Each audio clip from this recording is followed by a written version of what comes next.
ಭಗವಂತನ ಸಾಕ್ಷಾತ್ಕಾರ ದೊರೆತಿರುವುದಕ್ಕೆ ಕೆಲವು ಚಿಹ್ನೆಗಳಿವೆ.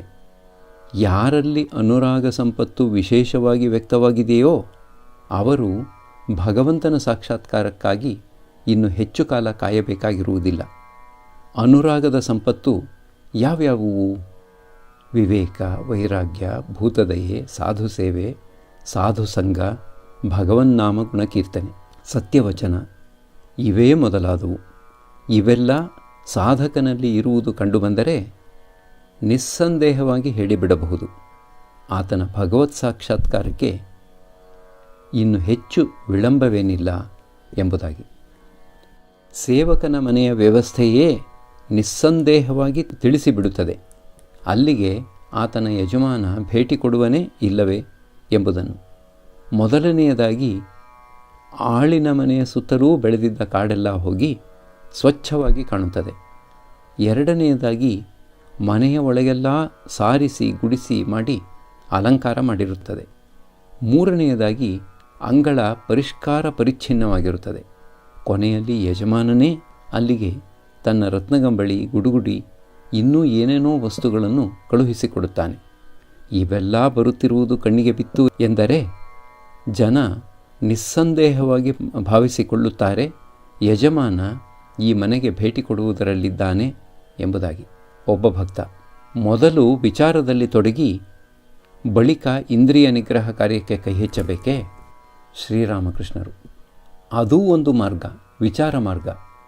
ಭಕ್ತಿ ಮಾರ್ಗದಿಂದಲೂ ಅಂತರಿಂದ್ರಿಯ ನಿಗ್ರಹ ತನಗೆ ತಾನೇ ಆಗುತ್ತದೆ, ಸಹಜವಾಗಿ ಆಗುತ್ತದೆ.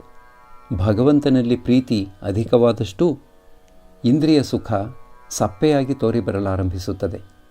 ತಂದೆ ತಾಯಿಗಳು ಎಂದು ತಮ್ಮ ಮಗುವನ್ನು ಕಳೆದುಕೊಂಡು ದುಃಖಾಕ್ರಾಂತರಾಗಿದ್ದಾರೋ ಅಂದೇ ಅವರನ್ನು ವಿಷಯ ಸುಖ ಆಕರ್ಷಿಸಬಲ್ಲುದೇ.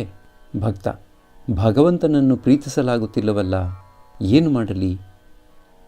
ಶ್ರೀರಾಮಕೃಷ್ಣರು ಆತನ ನಾಮದಲ್ಲಿ ಅಭಿರುಚಿ ಉಂಟಾಗುವಂತೆ ವ್ಯಾಕುಲನಾಗಿ ಆತನಿಗೆ ಪ್ರಾರ್ಥನೆ ಮಾಡು. ಆತ ಸಕಲಾಭೀಷ್ಟದಾಯಕ, ನಿಶ್ಚಯವಾಗಿಯೂ ಪೂರ್ಣ ಮಾಡಿಕೊಡುತ್ತಾನೆ.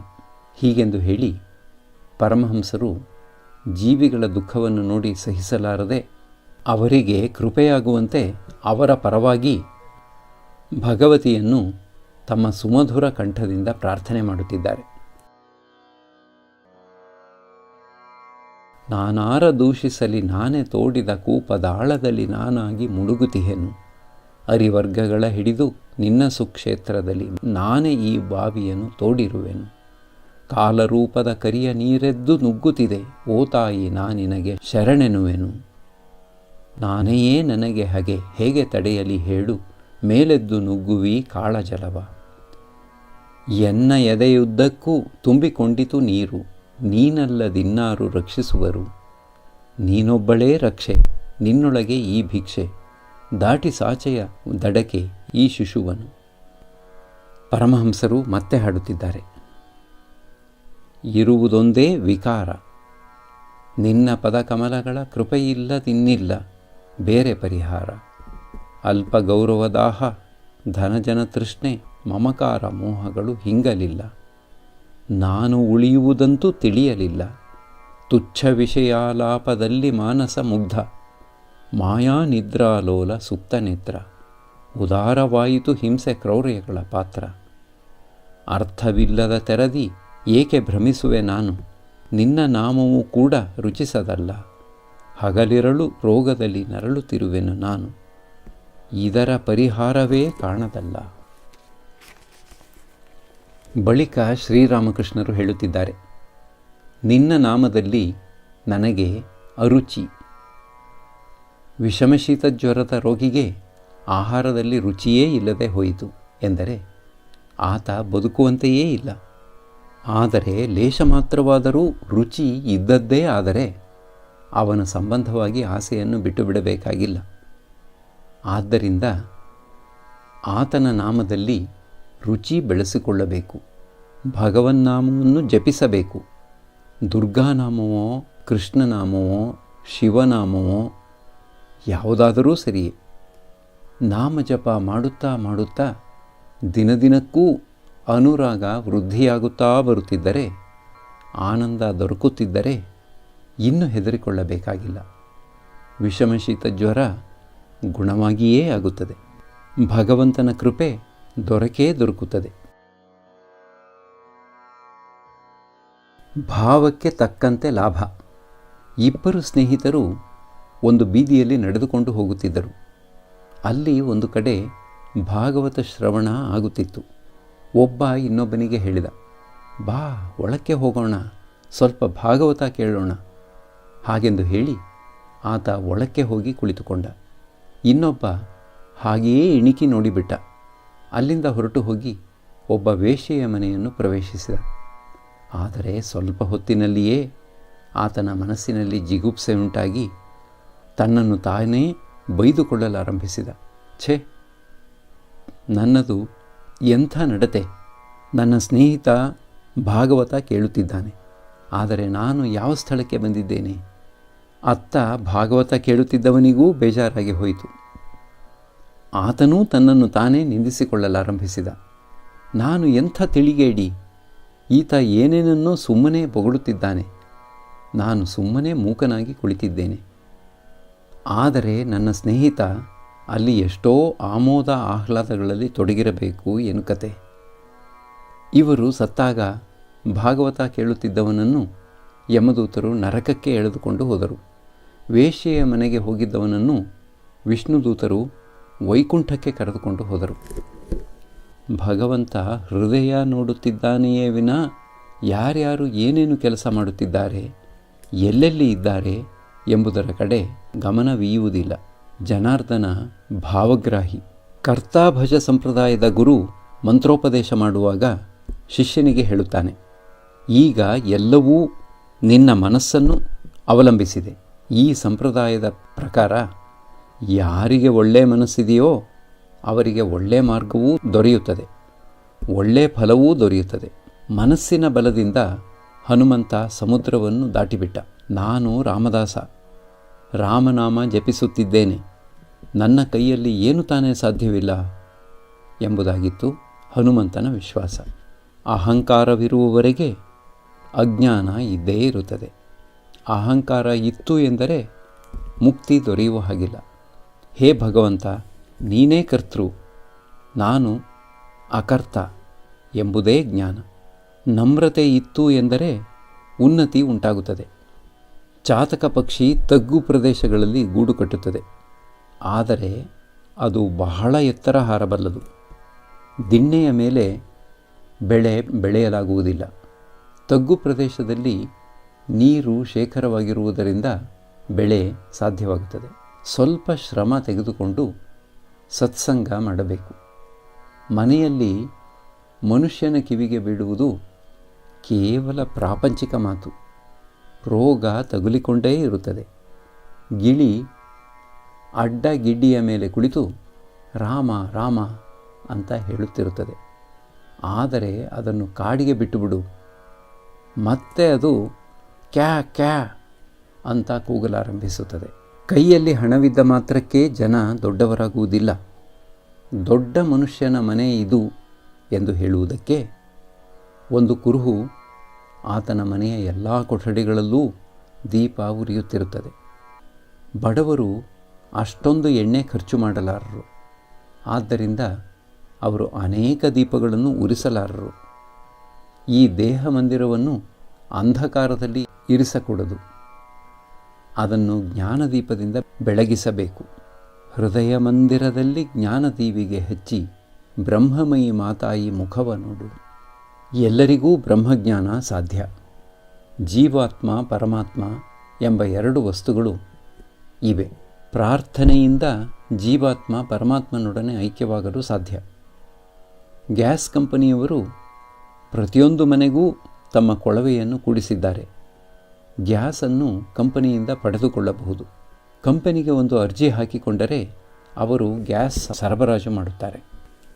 ಬಳಿಕ ಮನೆಗಳಲ್ಲಿ ದೀಪ ಹೊತ್ತಿಸಿಕೊಳ್ಳಬಹುದು. ಕೆಲವರಲ್ಲಿ ಆಗಲೇ ಆತ್ಮಜಾಗೃತಿ ಉಂಟಾಗಿಬಿಟ್ಟಿರುತ್ತದೆ. ಅವರಲ್ಲಿ ಒಂದು ವಿಶೇಷ ಗುಣ ನೋಡಬಹುದು. ಭಗವತ್ ಸಂಬಂಧವಾದ ಮಾತುಕತೆ ವಿನಾ ಬೇರೆ ಏನೂ ಅವರಿಗೆ ರುಚಿಸದು. ಅವರು ಚಾತಕ ಪಕ್ಷಿಯ ಹಾಗೆ 7 ಸಮುದ್ರದಲ್ಲಿ, ಗಂಗೆಯಲ್ಲಿ, ಯಮುನೆಯಲ್ಲಿ, ಉಳಿದ ನದಿಗಳಲ್ಲಿ ನೀರು ಸುಮ್ಮನೆ ತುಂಬಿದೆ. ಅದಕ್ಕೆ ಬೇಕಾಗಿರುವುದು ಮಳೆ ನೀರು.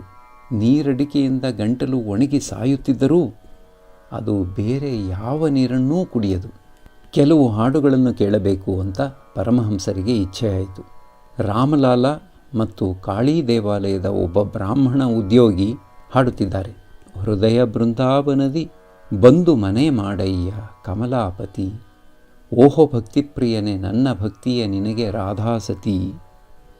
ಮತ್ತೆ ಅಧರದಿ ನಸುನಗೆ ಕರದಲಿ ಕೊಳಲು, ತನುಕಾಂತಿಗೆ ಜಗವಚ್ಚರಿಗೊಳಲು, ಬರುವೀ ಶ್ಯಾಮನ ಬಣ್ಣಕ್ಕೆ ನಾಚಿ, ನವನೀರದವೇ ಕರಗುತ್ತಿದೆ. ಮೈಯ ಮುಚ್ಚಿರುವ ಪೀತಾಂಬರವು, ಮುಗಿಲುಳು ಹೊಳೆಯುವ ಮಿಂಚಿಗೂ ಮಿಗಿಲು, ಹೃದಯ ಸರೋಜದ ಶ್ರೀವನಮಾಲೆ ಚರಣವ ಚುಂಬಿಸಿ ತೂಗುತ್ತಿದೆ. ಅದನೋಡು ಪ್ರಭು ನಿಂತಿಹನಲ್ಲಿ, ಯಮುನಾ ತೀರದಿ ತಿಂಗಳ ಚೆಲ್ಲಿ, ಕೊಳಲನ್ನೂದಲು ನಂದಕುಲೆಂದು ಜಗಜಗವೇ ಮರಳಾಗುತ್ತಿದೆ. ಮನೆ ಮನೆಯೊಳಗಿನ ಗೋಪೀ ಜನಮನ, ಮನೆಯ ತೊರೆದವಳು ಈ ಶ್ರೀಕೃಷ್ಣನ ಕೊಳಲಿನ ಇನಿದನಿ ಕರೆಯುತ್ತಿದೆ. ಇದೋ ನನ್ನೆದೆಗುಡಿಯೊಳಗೂ ಬಂದನು, ಪ್ರಾಣ ಬುದ್ಧಿ ಮನವೆಲ್ಲವ ಕದ್ದನು, ಕೊಳಲಿಂಚರವನು ತುಂಬಿದನು. ನಾನೀ ವ್ಯಥೆಯನ್ನು ನಿನಗೆಂತೊರೆಯಲಿ, ಓಹೋ ಪ್ರಿಯ ಸಖಿ ಯಮುನಾ ತಟದಲ್ಲಿ, ಕೊಡವನು ತುಂಬಲು ನೀನೂ ನಡೆದರೆ ನಿನಗೀ ವ್ಯಥೆ ಅರಿವಾಗುವುದು. ಮತ್ತೆ ಹಾಡುತ್ತಿದ್ದಾರೆ. ಶ್ರೀ ಘನಶ್ಯಾಮೆಯ ಚರಣಾಕಾಶದಿ ಗಾಳಿಪಟದ ತೆರದಿ, ಹಾರುತಿರಲು ಮನ ದುರಿತ ಕಲುಷ ಬಿರುಗಾಳಿಯು ಭರದಿ. ಶ್ರೀರಾಮಕೃಷ್ಣರು ಭಕ್ತರಿಗೆ ಹುಲಿ ಉಳಿದ ಮೃಗಗಳನ್ನು ಗಪ ಗಪ ಅಂತ ತಿಂದು ಬಿಡುವ ಹಾಗೆ, ಅನುರಾಗವೆಂಬ ಹುಲಿ ಕಾಮಕ್ರೋಧಗಳೆಂಬ ರಿಪುಗಳನ್ನು ತಿಂದು ಹಾಕಿಬಿಡುತ್ತದೆ. ಒಮ್ಮೆ ಹೃದಯದಲ್ಲಿ ಅನುರಾಗ ಉಂಟಾಗಿಬಿಟ್ಟಿತು ಎಂದರೆ ಮತ್ತೆ ಅಲ್ಲಿ ಕಾಮಕ್ರೋಧಾದಿಗಳು ನಿಲ್ಲವು. ಗೋಪಿಯರಿಗೆ ಕೃಷ್ಣನಲ್ಲಿ ಅನುರಾಗವಿದ್ದುದರಿಂದ ಅವರಿಗೆ ಈ ಅವಸ್ಥೆ ಬಂದಿತ್ತು. ಮತ್ತೆ ಇದೆ ಅನುರಾಗ ಅಂಜನ ಎಂಬುದು. ರಾಧೆ ತನ್ನ ಸಖಿಯರಿಗೆ ಹೇಳಿದಳು, ಸಖಿಯರೇ, ಎಲ್ಲವೂ ನನಗೆ ಕೃಷ್ಣಮಯವಾಗಿ ಕಾಣುತ್ತಿದೆ. ಅವರು ಹೇಳಿದರು, ಸಖಿ, ನೀನು ಅನುರಾಗವೆಂಬ ಅಂಜನವನ್ನು ಕಣ್ಣಿಗೆ ಹಚ್ಚಿಕೊಂಡಿದ್ದೀಯೇ, ಆದ್ದರಿಂದ ನಿನಗೆ ಹಾಗೆ ಕಾಣುತ್ತಿದೆ. ಜನ ಹೇಳುತ್ತಾರೆ, ಕಪ್ಪೆಯ ತಲೆ ಬೂದಿಯಿಂದ ತಯಾರಿಸಿದ ಕಾಡಿಗೆಯನ್ನು ಕಣ್ಣಿಗೆ ಹಚ್ಚಿಕೊಂಡರೆ ಎಲ್ಲವೂ ಸರ್ಪಮಯವಾಗಿ ಕಾಣುತ್ತದೆ ಎಂಬುದಾಗಿ. ಯಾರು ಕಾಮಕಾಂಚನಗಳಲ್ಲೇ ನಿರತರಾಗಿದ್ದಾರೋ, ಭಗವಂತನ ಕಡೆಗೆ ಒಂದಿನಿತೂ ಮನಸ್ಸು ಕೊಡುವುದಿಲ್ಲವೋ ಅವರೇ ಬದ್ಧ ಜೀವರು. ಅವರಿಂದ ಮಹತ್ಕಾರ್ಯವೇನಾದರೂ ಸಾಧ್ಯವಾಗಬಲ್ಲದೆ? ಅವರು ಕಾಗೆ ಕುಟುಕಿದ ಮಾವಿನ ಹಣ್ಣಿನ ಹಾಗೆ. ದೇವರಿಗಂತೂ ಅರ್ಪಿಸಲಾಗುವುದಿಲ್ಲ, ಮನುಷ್ಯರೂ ತಿನ್ನಲು ಹಿಂಜರಿಯುತ್ತಾರೆ. ಬದ್ಧ ಜೀವ ಅಂದರೆ ಸಂಸಾರಿ ಜೀವ ರೇಷ್ಮೆ ಹುಳುವಿನ ಹಾಗೆ. ಇಚ್ಛೆಪಟ್ಟರೆ ಅದು ತನ್ನ ಗೂಡನ್ನು ಕತ್ತರಿಸಿ ಹೊರಗೆ ಬರಬಲ್ಲುದು. ಆದರೆ ಅದು ತಾನೇ ಅದನ್ನು ನಿರ್ಮಿಸಿರುವುದರಿಂದ ಮೋಹ ಅಡ್ಡಲಾಗಿ ಬಂದು ನಿಂತುಕೊಳ್ಳುತ್ತದೆ. ಕೊನೆಗೆ ಅಲ್ಲೇ ಅದಕ್ಕೆ ಮೃತ್ಯು. ಮುಕ್ತ ಜೀವ ಕಾಮಕಾಂಚನಗಳ ವಶ ಅಲ್ಲ. ಕೆಲವು ರೇಷ್ಮೆ ಹುಳುಗಳು ತಾವು ಅಷ್ಟೊಂದು ಶ್ರಮವಹಿಸಿ ಕಟ್ಟಿದ್ದ ಗೂಡುಗಳನ್ನೂ ಕತ್ತರಿಸಿ ಹೊರಕ್ಕೆ ಬಂದು ಬಿಡುತ್ತವೆ. ಆದರೆ ಅಂಥವೆಲ್ಲೋ ಒಂದೆರಡು. ಮಾಯೆ ಜೀವರನ್ನು ಮುಗ್ಧಗೊಳಿಸಿ ತನ್ನ ಬಂಧನದಲ್ಲಿ ಇಟ್ಟುಕೊಳ್ಳುತ್ತದೆ. ಎಲ್ಲೋ ಕೆಲವರಿಗೆ ಮಾತ್ರ ಬ್ರಹ್ಮಜ್ಞಾನ ದೊರೆಯುತ್ತದೆ. ಅವರು ಮಾಯೆಯ ಇಂದ್ರಜಾಲದಿಂದ ಮೋಹಿತರಾಗುವುದಿಲ್ಲ, ಕಾಮಕಾಂಚನಗಳಿಗೆ ವಶರಾಗುವುದಿಲ್ಲ. ಸಿದ್ಧರಲ್ಲಿ 2 ವಿಧ: ಸಾಧನ ಸಿದ್ಧರು, ಕೃಪಾಸಿದ್ಧರು. ಕೆಲವು ಮಂದಿ ರೈತರು ಬಹಳವಾಗಿ ದುಡಿದು ತಮ್ಮ ಗದ್ದೆಗಳಿಗೆ ನೀರು ಹಾಯಿಸುತ್ತಾರೆ. ಹಾಗೆ ಮಾಡಿದರೇನೇ ಅವರು ಬೆಳೆ ಬೆಳೆಯಲು ಸಾಧ್ಯ. ಇನ್ನು ಕೆಲವರಿಗೆ ನೀರು ಹಾಯಿಸುವ ಅವಶ್ಯಕತೆಯೇ ಇರದು. ಮಳೆಯ ನೀರೇ ಯಥೇಷ್ಟ. ಅವರು ದುಡಿದು ನೀರು ಹಾಯಿಸಬೇಕಾಗಿರುವುದಿಲ್ಲ. ಈ ಮಾಯೆಯ ಹಿಡಿತದಿಂದ ಬಿಡಿಸಿಕೊಳ್ಳಬೇಕಾದರೆ ಬಹಳ ಕಷ್ಟಪಟ್ಟು ಸಾಧನೆ ಮಾಡಬೇಕು. ಕೃಪಾಸಿದ್ಧರು ಕಷ್ಟಪಡಬೇಕಾಗಿರುವುದಿಲ್ಲ. ಆದರೆ ಅಂಥವರು ಬಹಳ ವಿರಳ. ಮತ್ತೆ ನಿತ್ಯಸಿದ್ಧರಿದ್ದಾರೆ. ಅವರು ಆತ್ಮಜಾಗೃತಿಯನ್ನು ಹೊಂದಿಯೇ ಪ್ರತಿಯೊಂದು ಸಲವೂ ಜನ್ಮವೆತ್ತುತ್ತಾರೆ. ಇವರನ್ನು ಮುಚ್ಚಿ ಹೋಗಿರುವ ಬುಗ್ಗೆಗಳಿಗೆ ಹೋಲಿಸಬಹುದು. ಕೊಳಾಯಿಗಾರ ತೋಟದಲ್ಲಿ ಅಲ್ಲಿ ಇಲ್ಲಿ ಅಗೆಯುತ್ತಿರುವಾಗ ಅಕಸ್ಮಾತ್ತಾಗಿ ಆತ ಬುಗ್ಗೆಯ ತಡೆಯನ್ನು ತೆಗೆದುಹಾಕಿ ಬಿಡಬಹುದು. ಆಗ ನೀರು ಭರ್ರ್ ಭರ್ರ್ ಅಂತ ಹೊರಕ್ಕೆ ನುಗ್ಗಿ ಬರುತ್ತದೆ. ಹಾಗೆ ನಿತ್ಯಸಿದ್ಧರ ಪ್ರಥಮಾನುರಾಗ ವ್ಯಕ್ತವಾದಾಗ ಜನ ಆಶ್ಚರ್ಯಚಕಿತರಾಗಿ ಹೇಳುತ್ತಾರೆ, ಇಷ್ಟೊಂದು ಭಕ್ತಿ, ವೈರಾಗ್ಯ, ಪ್ರೇಮ ಎಲ್ಲಿ ಇತ್ತು? ಮಾತುಕತೆ ಗೋಪಿಯರ ಅನುರಾಗದ ಸಂಬಂಧವಾಗಿ ಆರಂಭವಾಯಿತು. ರಾಮಲಾಲ ಹಾಡುತ್ತಿದ್ದಾನೆ. ನೀನೆನ್ನ ಸರ್ವಸ್ವ, ನನ್ನ ಜೀವದ ಜೀವ, ನನ್ನೊಳಗಿನೊಳಗು, ನಿನ್ನ ಹೊರತೆನಗಾರು ನನ್ನವರು ಇಲ್ಲವೋ ಮೂಲೋಕದೊಳಗು. ಶ್ರೀರಾಮಕೃಷ್ಣರು ಭಕ್ತರಿಗೆ. ಆಹಾ, ಎಷ್ಟು ಸುಂದರವಾದ ಹಾಡು! ನೀನೆನ್ನ ಸರ್ವಸ್ವ. ತಮ್ಮ ಪ್ರಾಣವಲ್ಲಭನಾದ ಶ್ರೀಕೃಷ್ಣನ ವಿರಹದಿಂದ ಗೋಪಿಯರ ಹೃದಯ ಯಾವ ರೀತಿ ಪರಿತಪಿಸುತ್ತಿತ್ತು ಎಂಬುದನ್ನು ವರ್ಣಿಸುವ ಒಂದು ಹಾಡನ್ನು ರಾಮಲಾಲ ಹಾಡಲಾರಂಭಿಸಿದ. ತಡೆಯದಿರಿ ತಡೆಯದಿರಿ ರಥಚಕ್ರಗಳನ್ನು, ಚಕ್ರದಿಂದೀ ರಥವು ಮುನ್ನಡೆಯುವುದೇನು? ಯಾವ ಚಕ್ರಿಯ ಇಚ್ಛೆಗೀ ಲೋಕಚಕ್ರ, ನಡೆಯುವುದೋ ಅವನಿಚ್ಛೆ ನಡೆಸುವುದು ಇದನ್ನು. ಹಾಡನ್ನು ಕೇಳುತ್ತಾ ಕೇಳುತ್ತಾ ಪರಮಹಂಸರು ಗಾಢ ಸಮಾಧಿಸ್ಥರಾಗಿದ್ದಾರೆ. ಕೈ ಜೋಡಿಸಿ ಕುಳಿತುಕೊಂಡಿದ್ದಾರೆ. ಅವರ ಭಾವಚಿತ್ರದಲ್ಲಿ ಕಾಣಬರುವ ಹಾಗೆ ಅವರ ಕಡೆಗಣ್ಣುಗಳಿಂದ ಪ್ರೇಮಾಶ್ರು ಸುರಿಯುತ್ತಿದೆ.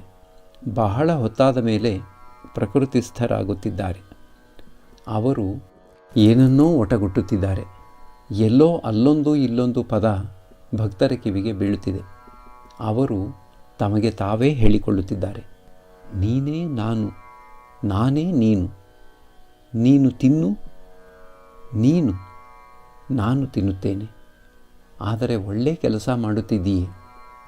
ಹಾಗೆ ಒಟ್ಟಗುಟ್ಟುವುದನ್ನು ಮುಂದುವರಿಸುತ್ತಾ ಪರಮಹಂಸರು ಹೇಳುತ್ತಿದ್ದಾರೆ, ಕಾಮಾಲೆ ರೋಗದವನ ಹಾಗೆ ಎಲ್ಲ ಕಾಣಬರುತ್ತಿದೆ. ಯಾವ ದಿಕ್ಕಿಗೆ ನೋಡಿದರೂ ನೀನೇ ನನ್ನ ಕಣ್ಣಿಗೆ. ಹೇ ಕೃಷ್ಣ, ಹೇ ದೀನಬಂಧು, ಗೋವಿಂದ, ಪ್ರಾಣವಲ್ಲಭ ಗೋವಿಂದ. ಪರಮಹಂಸರು ಪ್ರಾಣವಲ್ಲಭ ಗೋವಿಂದ ಎಂದು ಹೇಳಿದೊಡನೆಯೇ ಮತ್ತೆ ಸಮಾಧಿಸ್ಥರಾಗಿ ಬಿಟ್ಟರು. ಕೊಠಡಿ ನಿಶ್ಶಬ್ದವಾಗಿದೆ. ಭಕ್ತರೆಲ್ಲರೂ ಮಹಾಭಾವಮಯ ಪರಮಹಂಸರನ್ನು ತಮ್ಮ ಅತೃಪ್ತ ನಯನಗಳಿಂದ ಮತ್ತೆ ಮತ್ತೆ ದಿಟ್ಟಿಸಿ ನೋಡುತ್ತಿದ್ದಾರೆ. ಅಧರಸೇನ ತನ್ನ ಕೆಲವು ಮಂದಿ ಸ್ನೇಹಿತರೊಡನೆ ಕೊಠಡಿಯನ್ನು ಪ್ರವೇಶಿಸಿದ. ಆತ ಒಬ್ಬ ಡೆಪ್ಯೂಟಿ ಮ್ಯಾಜಿಸ್ಟ್ರೇಟ್. ವಯಸ್ಸು ಸುಮಾರು 30. ಇದು ಆತನ ಎರಡನೆಯ ಭೇಟಿ. ಅಧರನ ಸ್ನೇಹಿತ ಶಾರದಾಚರಣ ಸ್ಕೂಲುಗಳ ಡೆಪ್ಯೂಟಿ ಇನ್ಸ್ಪೆಕ್ಟರ್ ಆಗಿದ್ದು ಈಗ ವಿಶ್ರಾಂತಿ ವೇತನ ಪಡೆಯುತ್ತಿದ್ದಾನೆ. ಸ್ವಲ್ಪ ಕಾಲದ ಹಿಂದೆ ಆತ ತನ್ನ ಹಿರಿಯ ಮಗನನ್ನು ಕಳೆದುಕೊಂಡು ಬಿಟ್ಟಿದ್ದರಿಂದ ಪುತ್ರಶೋಕವನ್ನು ತಾಳಲಾರದೆ ಬಹಳವಾಗಿ ಕಂಗೆಟ್ಟು ಹೋಗಿದ್ದಾನೆ. ಆತನಿಗೆ ಮನಃಶಾಂತಿ ದೊರಕಿಸಿಕೊಡಲೋ ಸುಗ ಅಧರಸೇನ ಆತನನ್ನು ಪರಮಹಂಸರ ಹತ್ತಿರಕ್ಕೆ ಕರೆದುಕೊಂಡು ಬಂದಿದ್ದಾನೆ. ಪರಮಹಂಸರು ಪ್ರಕೃತಿಸ್ಥರಾಗಿ ನೋಡುತ್ತಾರೆ. ತಮ್ಮ ಕೊಠಡಿಯ ತುಂಬ ಜನ ತುಂಬಿಕೊಂಡು ತಮ್ಮನ್ನು ಏಕದೃಷ್ಟಿಯಿಂದ ನೋಡುತ್ತಿದ್ದಾರೆ. ಆಗ ಅವರು ತಮಗೆ ತಾವೇ ಏನನ್ನೋ ಹೇಳಿಕೊಳ್ಳುತ್ತಿದ್ದಾರೆ. ಬಳಿಕ ಭಕ್ತರನ್ನು ಸಂಬೋಧಿಸಿ ಪರಮಹಂಸರು ಹೇಳುತ್ತಿದ್ದಾರೆ, ಪ್ರಾಪಂಚಿಕರ ಭಗವತ್ ಸಂಬಂಧವಾದ ವಿವೇಚನೆ ಎಲ್ಲೋ ಅಪರೂಪಕ್ಕೆ ಒಮ್ಮೊಮ್ಮೆ ಅವರಲ್ಲಿ ವ್ಯಕ್ತವಾಗುತ್ತದೆ. ಅದನ್ನು ದೀಪದ ಶಿಖೆಗೆ ಹೋಲಿಸಬಹುದು. ಇಲ್ಲ, ಗೋಡೆಯ ಕುಡಿಯ ಕಂಡಿಯಿಂದ ಬರುವ ಸೂರ್ಯನ ಒಂದೇ ಒಂದು ಕಿರಣಕ್ಕೆ ಹೋಲಿಸಬಹುದು. ಪ್ರಾಪಂಚಿಕರು ಭಗವನ್ನಾಮವನ್ನೇನೋ ಜಪಿಸುತ್ತಾರೆ, ಆದರೆ ಅನುರಾಗವನ್ನು ಮಾತ್ರ ಕೇಳಲೇಬೇಡಿ. ಇದು ಮಕ್ಕಳು ತಮ್ಮ ಜಗಳದಲ್ಲಿ ದೇವರಾಣೆಗೂ ಎಂದು ಹೇಳಿದ ಹಾಗೆ. ಅವು ಆ ರೀತಿ ಆಣೆ ತೆಗೆದುಕೊಳ್ಳುವುದನ್ನು ಕಲಿತುಕೊಂಡದ್ದು ತಮ್ಮ ಚಿಕ್ಕಮ್ಮ ದೊಡ್ಡಮ್ಮಂದಿರ ಜಗಳ ಕೇಳಿ. ಪ್ರಾಪಂಚಿಕರಲ್ಲಿ ಒಂದು ಹಿಡಿತ ಎಂಬುದೇ ಇಲ್ಲ. ಆದರೆ ಆಗಲಿ, ಹೋದರೆ ಹೋಗಲಿ ಎಂಬ ಮನೋಭಾವ. ನೀರು ಬೇಕಾದಾಗ ಬಾವಿ ತೋಡುತ್ತಾರೆ. ಹಾಗೆ ತೋಡುತ್ತಿರುವಾಗ ಅರೆ ಏನಾದರೂ ಸಿಕ್ಕಿತು ಎಂದರೆ ಆ ಸ್ಥಳವನ್ನು ಹಾಗೆಯೇ ಬಿಟ್ಟು ಬೇರೆ ಕಡೆ ತೋಡುತ್ತಾರೆ. ಅಲ್ಲಿ ಮರಳೇನಾದರೂ ದೊರೆಯಲಾರಂಭಿಸಿತು ಎಂದರೆ ಆ ಸ್ಥಳವನ್ನೂ ಬಿಟ್ಟು ಬಿಡುತ್ತಾರೆ. ಮೊದಲು ಎಲ್ಲಿ ತೋಡಲು ಆರಂಭಿಸಿದರೋ ಅಲ್ಲೇ ಪಟ್ಟಿನಿಂದ ಆ ಕೆಲಸವನ್ನು ಮುಂದುವರಿಸದಿದ್ದರೆ ಅವರಿಗೆ ನೀರು ದೊರೆಯುವ ಬಗೆ ಹೇಗೆ? ಮನುಷ್ಯ ತಾನು ಬಿತ್ತಿದ್ದನ್ನು ತಾನೇ ಕೊಯ್ಯಬೇಕಾಗುತ್ತದೆ. ಅದಕ್ಕಾಗಿ ಆ ಹಾಡು ಹೇಳುತ್ತದೆ, ನಾನಾರ ದೂಷಿಸಲಿ ನಾನೇ ತೋಡಿದ ಕೂಪದ ಆಳದಲ್ಲಿ ನಾನಾಗಿ ಮುಳುಗಿತೇನು. ನಾನು ನನ್ನದು ಎಂಬುದೇ ಅಜ್ಞಾನ. ವಿಚಾರ ಮಾಡುತ್ತಾ ಹೋದರೆ ಈ ನಾನು ಎಂಬುದು ಆತ್ಮವಲ್ಲದೆ ಬೇರೇನೂ ಅಲ್ಲ ಎಂಬ ಅರಿವು ಉಂಟಾಗುತ್ತದೆ. ವಿಚಾರ ಮಾಡಿ ನೋಡು, ನೀನು ಶರೀರವೇ, ಮೂಳೆಯೇ, ಮಾಂಸವೇ ಅಥವಾ ಬೇರೇನಾದರೂ ಆಗಿದ್ದೀಯಾ ಎಂಬುದನ್ನು. ಕೊನೆಗೆ ನಿನಗೆ ಅರ್ಥವಾಗುತ್ತದೆ, ಅವೊಂದೂ ನೀನಲ್ಲ, ನಿನಗೆ ಯಾವ ಉಪಾಧಿಯೂ ಇಲ್ಲ ಎಂಬುದಾಗಿ. ಬಳಿಕ ನಿನ್ನ ಅನುಭವಕ್ಕೆ ಬರುತ್ತದೆ, ನೀನು ಯಾವ ಕಾರ್ಯವನ್ನೂ ಮಾಡಿದವನಲ್ಲ, ನಿನ್ನಲ್ಲಿ ಯಾವ ದೋಷವೂ ಇಲ್ಲ, ಗುಣವೂ ಇಲ್ಲ, ನೀನು ಪಾಪಪುಣ್ಯಗಳಿಗೆ ಅತೀತ ಎಂಬುದಾಗಿ. ಅಜ್ಞಾನವಶದಿಂದ ಮನುಷ್ಯ ಹೇಳುತ್ತಾನೆ, ಇದು ಚಿನ್ನ, ಅದು ಹಿತ್ತಾಳೆ ಎಂಬುದಾಗಿ. ಆದರೆ ಜ್ಞಾನಿ ಹೇಳುತ್ತಾನೆ, ಎಲ್ಲವೂ ಚಿನ್ನ ಅಂತ. ಭಗವಂತನ ದರ್ಶನವಾದೊಡನೆ ವಿಚಾರ ನಿಂತು ಹೋಗುತ್ತದೆ. ಆದರೆ ಕೆಲವರು ಭಗವಂತನ ದರ್ಶನವಾದ ಮೇಲೂ ವಿಚಾರದಲ್ಲಿ ತೊಡಗುವುದುಂಟು. ಮತ್ತೆ ಕೆಲವರು ಭಕ್ತರಾಗಿಯೇ ಉಳಿದು ಆತನ ನಾಮಗುಣ ಕೀರ್ತನೆ ಮಾಡುವುದುಂಟು. ಮಗು ಎಷ್ಟು ಹೊತ್ತಿನವರೆಗೆ ಅಳುತ್ತದೆ? ಸ್ತನ ದೊರೆಯುವವರೆಗೆ. ಅದು ದೊರೆತವೊಡನೆ ಅಳು ಎಲ್ಲ ನಿಂತು ಹೋಗಿಬಿಡುತ್ತದೆ. ಬಳಿಕ ಆನಂದದಿಂದ ಹಿಗ್ಗುತ್ತದೆ. ಆನಂದದಿಂದ ತಾಯಿಯ ಸ್ತನದಿಂದ ಹಾಲು ಕುಡಿಯಲಾರಂಭಿಸುತ್ತದೆ. ಆದರೆ ಇದೂ ನಿಜ. ಕುಡಿಯುತ್ತಾ ಇದ್ದ ಹಾಗೆ ಒಮ್ಮೊಮ್ಮೆ ಆಟವಾಡುವುದು, ನಗುವುದು, ಎಲ್ಲವೂ ಭಗವಂತನೇ ಆಗಿದ್ದಾನೆ. ಆದರೆ ಆತ ಮನುಷ್ಯನಲ್ಲಿ ವಿಶೇಷವಾಗಿ ವ್ಯಕ್ತವಾಗಿದ್ದಾನೆ. ಯಾರಲ್ಲಿ ಬಾಲಕನಂಥ ಶುದ್ಧ ಹೃದಯ ಇದೆಯೋ, ಯಾರು ಪ್ರೇಮೋನ್ಮತ್ತನಾಗಿ ನಗುವನೋ, ಅಳುವನೋ, ನರ್ತಿಸುವನೋ, ಹಾಡುವನೋ, ಅಂಥವನಲ್ಲಿ ಭಗವಂತ ತಾನೇ ಸಾಕ್ಷಾತ್ತಾಗಿ ಇರುತ್ತಾನೆ. ಈ ಸಲ ಪರಮಹಂಸರಿಗೆ ಅಧರನ ಪರಿಚಯ ಇನ್ನೂ ಹೆಚ್ಚಾಗಿ ಆಯಿತು. ಆತ ತನ್ನ ಸ್ನೇಹಿತನ ದುಃಖಕ್ಕೆ ಕಾರಣ ಏನು ಎಂಬುದನ್ನು ಪರಮಹಂಸರಿಗೆ ತಿಳಿಸಿದ. ಪರಮಹಂಸರು ಈಗ ತಮಗೆ ತಾವೇ ಹಾಡಿಕೊಳ್ಳುತ್ತಿರುವಂತೆ ಒಂದು ಹಾಡನ್ನು ಹಾಡುತ್ತಿದ್ದಾರೆ. ಕೈದುಗಳು ಮನೆಯ ಸುತ್ತಲೂ ಮೃತ್ಯು ನಿಂತು ರಣಭೇರಿಯನ್ನು ಹೊಡೆಯುತ್ತಿದೆ. ಜ್ಞಾನ ತೂಣೀರವನು ಹೆಗಲಿಗೇರಿಸು, ಹತ್ತು ಭಕ್ತಿಯ ರಥವ ಸಮರ ಕರೆಯುತ್ತಿದೆ. ಪ್ರೇಮ ಗುಣವನು ಬಿಗಿದು ನಿನ್ನ ರಸನೆಯ ಧನುವಿನಿಂದ ಬಿಡು ಶ್ರೀಕಾಳಿ ನಾಮಾಸ್ತ್ರವ. ರಥರಥಿಕರತ್ತಿರಲಿ ಭಾಗೀರಥಿ ತೀರದಲ್ಲಿ ನಿಂತು ಗೆದ್ದು ಬಾ ಈ ಸಮರವ. ಬಳಿಕ ಹೇಳುತ್ತಿದ್ದಾರೆ, ಮತ್ತೇನು ಮಾಡಬಲ್ಲೆ, ಮೃತ್ಯುವಿಗಾಗಿ ಸಿದ್ಧನಾಗು. ಮೃತ್ಯು ಮನೆಯನ್ನು ಪ್ರವೇಶಿಸಿದ್ದಾನೆ. ಭಗವಂತನ ನಾಮವೆಂಬ ಅಸ್ತ್ರ ಹಿಡಿದು ಆತನೊಡನೆ ಯುದ್ಧ ಮಾಡಬೇಕಾಗಿದೆ. ಭಗವಂತನೇ ಕರ್ತ. ನಾನು ಹೇಳುತ್ತೇನೆ, ಹೇ ಭಗವಂತ, ನೀನು ಮಾಡಿಸಿದ ಹಾಗೆ ಮಾಡುತ್ತೇನೆ, ಹೇಳಿಸಿದ ಹಾಗೆ ಹೇಳುತ್ತೇನೆ. ನಾನು ಯಂತ್ರ, ನೀನು ಯಾಂತ್ರಿಕ. ನಾನು ಗೃಹ, ನೀನು ಗೃಹಪತಿ. ನಾನು ಗಾಡಿ, ನೀನು ಚಾಲಕ. ಆತನಿಗೆ ವಕಾಲತು ವಹಿಸಿಬಿಡು. ಒಳ್ಳೆಯವರ ಮೇಲೆ ಭಾರ ಹಾಕಿಬಿಟ್ಟರೆ ಅವರು ಕೆಟ್ಟದ್ದನ್ನು ಮಾಡುವುದಿಲ್ಲ. ಭಗವಂತ ತನ್ನ ಇಚ್ಛೆ ಇದ್ದಂತೆ ನಡೆಸಲಿ. ಏನು ದುಃಖ ಆಗಬೇಡವೇ? ಪುತ್ರ ಆತ್ಮಜ, ರಾವಣನ ವಧೆ ಆಯಿತು. ಲಕ್ಷ್ಮಣ ಒಡನೆ ಅಲ್ಲಿಗೆ ಓಡಿ ಹೋಗಿ ನೋಡಿದ. ನೋಡುತ್ತಾನೆ, ರಾವಣನ ಮೂಳೆಗಳಲ್ಲಿ ಛಿದ್ರವಿಲ್ಲದ ಜಾಗವೇ ಕಂಡುಬರಲಿಲ್ಲ. ಆಗ ಆತ ರಾಮನಿಗೆ ಹೇಳಿದ, ಹೇ ರಾಮ, ನಿನ್ನ ಬಾಣಗಳ ಮಹಿಮೆ ಎಷ್ಟು ಅದ್ಭುತವಾದದ್ದು. ರಾವಣನ ಶರೀರದಲ್ಲಿ ಛಿದ್ರವಾಗದ ಜಾಗವೇ ಕಂಡುಬರಲಿಲ್ಲ. ರಾಮ ಹೇಳಿದ, ತಮ್ಮ, ಆತನ ಮೂಳೆಗಳಲ್ಲಿ ಕಾಣುತ್ತಾ ಇವೆಯಲ್ಲ ಛಿದ್ರಗಳು, ಅವು ನನ್ನ ಬಾಣಗಳಿಂದ ಆದುವಲ್ಲ. ಪುತ್ರ ಶೋಕದಿಂದ ಆತನ ಮೂಳೆ ಜರ್ಜರಿತವಾಗಿ ಬಿಟ್ಟಿದೆ. ಈ ಛಿದ್ರಗಳೆಲ್ಲ ಆತನ ಶೋಕ ಎಷ್ಟರ ಮಟ್ಟಿನದು ಎಂಬುದನ್ನು ತೋರಿಸುತ್ತಿವೆ. ಪುತ್ರ ಶೋಕ ಮೂಳೆಯನ್ನೂ ಕೊರೆದು ಬಿಟ್ಟಿದೆ. ಆದರೆ ಮನೆ, ಹೆಂಡತಿ, ಮಕ್ಕಳು ಇವೆಲ್ಲ ಅನಿತ್ಯ, 2 ದಿನದವು. ತಾಳೆ ಮರವೇ ಸತ್ಯ, ಅದರಿಂದ 1-2 ಹಣ್ಣು ಕಳಚಿಕೊಂಡವು. ಅದಕ್ಕೇಕೆ ಅಳಬೇಕು? ಭಗವಂತ ಈ 3 ಕೆಲಸ ಮಾಡುತ್ತಿದ್ದಾನೆ. ಸೃಷ್ಟಿ, ಸ್ಥಿತಿ, ಪ್ರಳಯ. ಮೃತ್ಯು ತಪ್ಪಿದ್ದಲ್ಲ. ಪ್ರಳಯವಾದಾಗ ಎಲ್ಲ ಧ್ವಂಸವಾಗಿ ಹೋಗುತ್ತದೆ, ಯಾವುದೂ ಉಳಿಯುವುದಿಲ್ಲ. ಭಗವತಿ ಆಗ ಸೃಷ್ಟಿಗೆ ಬೇಕಾದ ಬೀಜಗಳನ್ನು ಮಾತ್ರ ಶೇಖರಿಸಿ ಇಟ್ಟುಕೊಳ್ಳುತ್ತಾಳೆ. ಆಕೆ ಹೊಸದಾಗಿ ಸೃಷ್ಟಿ ಆರಂಭಿಸುವಾಗ ಅವುಗಳನ್ನೆಲ್ಲ ಹೊರಕ್ಕೆ ತೆಗೆಯುತ್ತಾಳೆ.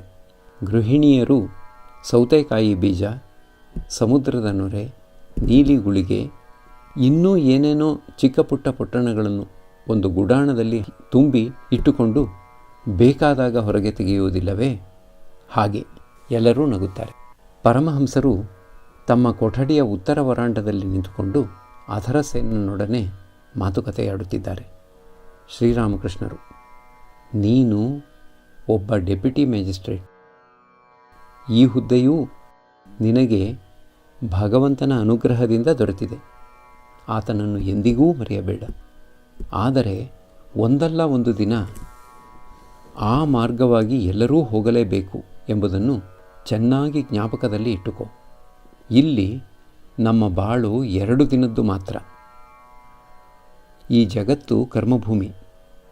ಇಲ್ಲಿಗೆ ನಾವು ಕೆಲವು ಕರ್ಮಗಳನ್ನು ಮಾಡಲು ಬಂದಿದ್ದೇವೆ. ಜನ ಹಳ್ಳಿಗಳಲ್ಲಿ ವಾಸವಾಗಿದ್ದು ಕಲಕತ್ತೆ ಕೆಲಸಕ್ಕೆ ಬರುವುದಿಲ್ಲವೇ?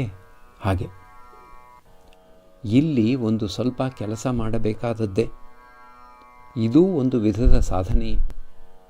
ಆದಷ್ಟು ಬೇಗ ನಾವು ಮಾಡಬೇಕಾಗಿರುವ ಕರ್ಮಗಳನ್ನು ಮಾಡಿ ಮುಗಿಸಿಕೊಂಡು ಬಿಡಬೇಕು.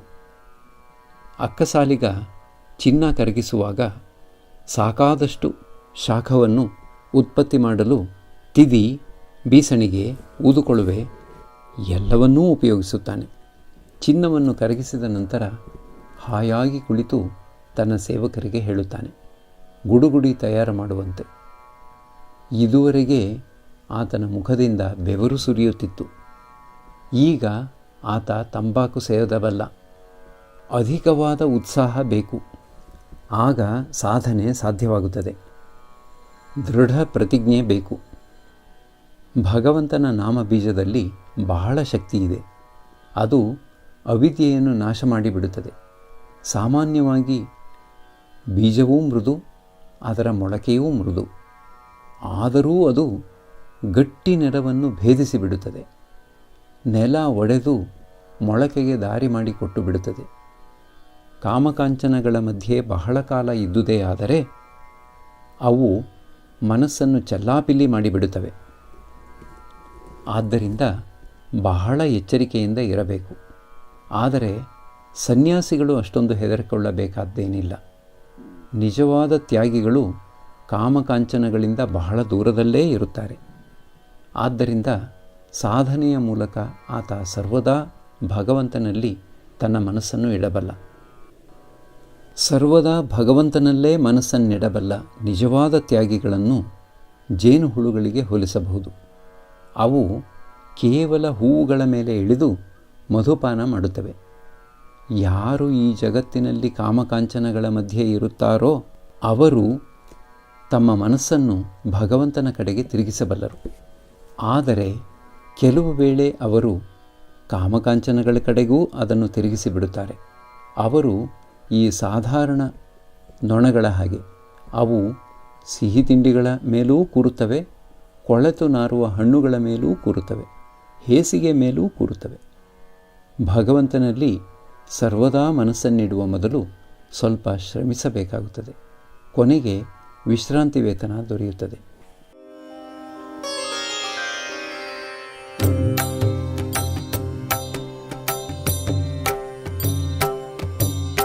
ಶ್ರೀರಾಮ ಕೃಷ್ಣ ಮಂಗಲಕಾರಿ, ಶ್ರೀರಾಮ ಕೃಷ್ಣ ಮಂಗಲಕಾರಿ, ಶ್ರೀರಾಮ ಕೃಷ್ಣ ಮಂಗಲಕಾರಿ, ಶ್ರೀರಾಮ ಕೃಷ್ಣ ಮಂಗಲಕಾರಿ. ನಮೋ ನಾರಾಯಣ ಭವದುಃಖಹಾರಿ, ನಮೋ ನಾರಾಯಣ ಭವದುಃಖಹಾರಿ, ನಮೋ ನಾರಾಯಣ ಭವದುಃಖಹಾರಿ.